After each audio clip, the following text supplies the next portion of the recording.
Hi పిల్లలు, ఈరోజు మనం నేర్చుకుంటున్న కథ పేరు జింక బద్ధకం. ఒక అడవిలో కొలను వద్ద కుందేలు జింక కలిసిమెలిసి ఉండేవి. అందులో కుందేలు చాలా చురుకైనదని, జింకకు మాత్రం బద్ధకం ఎక్కువ అని జంతువులన్నీ అంటుండేవి. కానీ జింక మాత్రం ఆ మాటకు ఒప్పుకునేది కాదు. ఏం కాదు, నేను కూడా చాలా చురుకైన దాన్ని అని గొప్పలు పోయేది. ఒకరోజు ఇదే మాట పైన జంతువుల మధ్య వాదన వచ్చింది. కొలనుకు పెద్దయిన ఏనుగు మధ్యలో కల్పించుకొని, సరే జింక, తాను చురుకైన దాన్నని వాదిస్తుంది కాబట్టి దానికి కుందేలుకు ఒక పోటీ పెడతాను.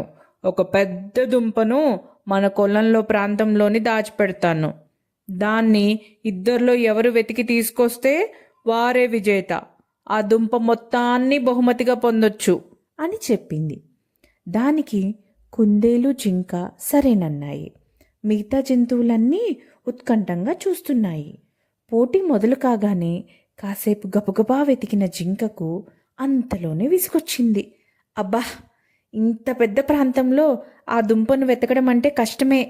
అలసిపోయాను, ముందు విశ్రాంతి తీసుకుంటా అని ఓ చెట్టు వద్ద కూర్చుండిపోయింది. కుందేలు మాత్రం ప్రతి చెట్టును, తుప్పను, బండను వెతికి దుంపను సాధించేసింది. తీరా చూస్తే ఆ దుంప జింక కూర్చున్న చెట్టు త్వరలోనే ఉంది. జంతువులన్నీ విజేతైన కుందేలు ఉత్సాహాన్ని, చురుకుదనాన్ని మెచ్చుకున్నాయి.